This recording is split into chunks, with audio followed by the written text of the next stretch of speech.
Oxford Bookworms, Stage 4. 3 Men in a Boat, by Jerome K. Jerome. Retold by Diane Mowat. Published in this edition by Oxford University Press, 1992. Chapter 1.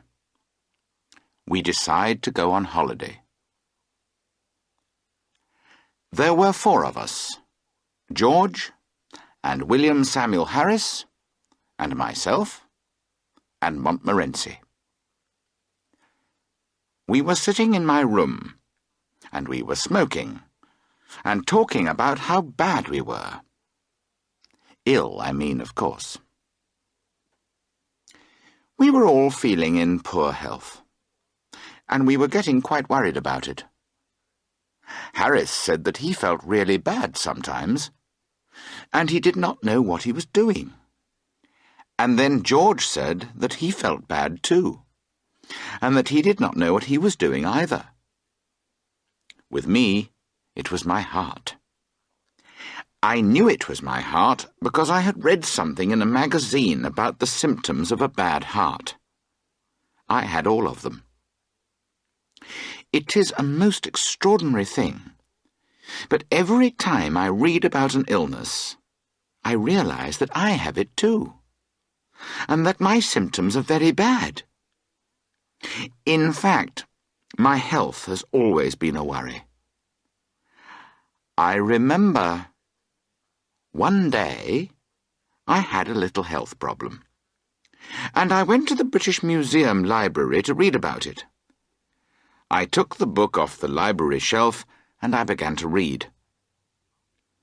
After some time, I turned over the page and I began to read about another illness. I don't remember the name of the illness, but I know it was something really terrible. I read about half a page, and then I knew that I had that disease too. I sat there for a time, cold with horror. Slowly, I began to turn over more pages. I came to a disease which was worse than the last one. I began to read about it, and as I expected, I had that disease too. Then I began to get really interested in myself, so I went back to the beginning of the book. I started with the letter A, and I read from A to Z. I found that there was only one disease which I did not have. This made me a little unhappy. Why didn't I have that disease too? When I walked into that reading room, I was a happy, healthy young man. When I left, I was a very sick man, close to death. But I was talking about my heart. Nobody understood how ill I really was. I had this bad heart when I was a boy. It was with me all the time. I knew that it was my heart because I had all the symptoms of a bad heart. The main symptom was that I did not want to work. Of course, nobody understood that the problem was my heart. Doctors were not so clever then. They just thought that I was lazy. "Why, you lazy boy, you," they used to say. "Get up and do some work for once in your life." They did not understand that I was ill. And they did not give me medicine for this illness. They hit me on the side of the head. It is very strange, but those blows on my head often made the illness go away for a time. Sometimes just one blow made the sickness disappear and made me want to start work immediately.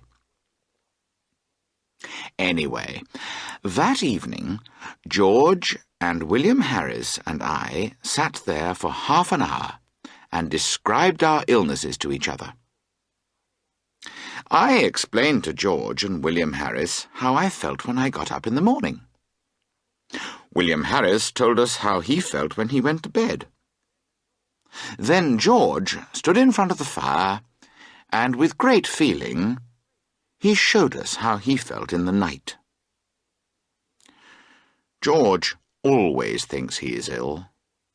But really, there is never anything the matter with him, you know. At that moment, Mrs. Poppets, my housekeeper, knocked on the door. She wanted to know if we were ready to have supper. We smiled sadly at each other, and then we said that perhaps we should try to eat something. Harris said that a little food helped to prevent illness. So Mrs. Poppets brought the supper in. We sat down at the table, and for half an hour we managed to play with some steak and chips, and with a large cake that Mrs. Poppets had made. When we had made ourselves eat something, we filled our glasses and we lit our pipes. Then we began to talk about our health again. We were not quite sure what was the matter with us. However, we were all quite certain of one thing.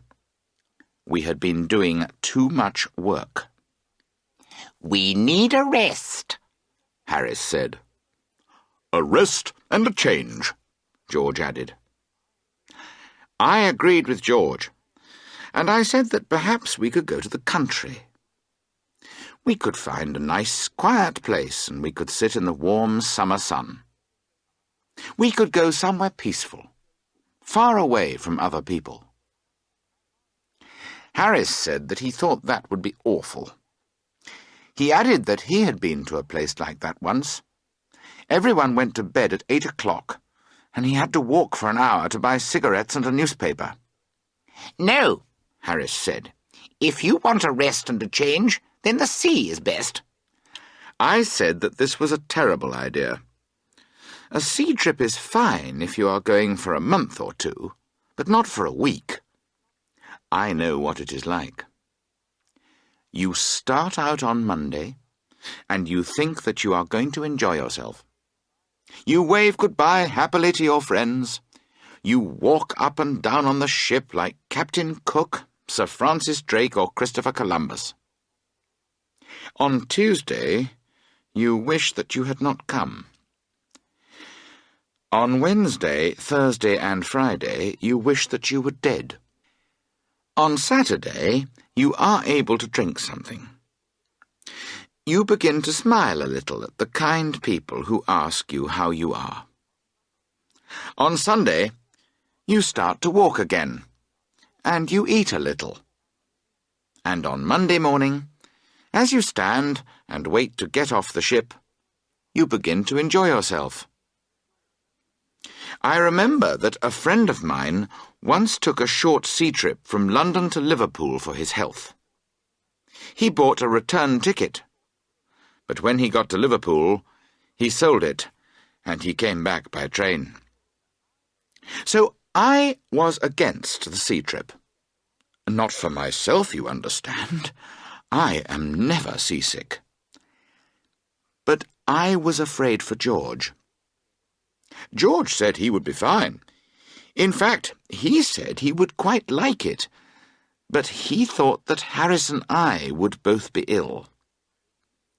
Harris said he was never seasick. In fact, he had often tried to be ill, but he had not succeeded. It is very strange, but when you are on land, you never meet anybody who has ever been seasick. So George said, "Well, let's go up the river then." He added, "We'll have fresh air on the river. The hard work on the boat will make us hungry, so we'll enjoy our food. We'll sleep well, too." Harris replied, "Well, you never have any trouble sleeping anyway. In fact, you're always going to sleep." But in the end, Harris agreed that it was a good idea. I thought that it was a good idea too. The only one who did not like the idea was Montmorency. "It's different for me," his face said. "You like it, but I don't. There's nothing for me to do. I don't smoke. I don't like looking at the trees and the flowers. And when I'm asleep, You'll play about with the boat and I'll fall over the side.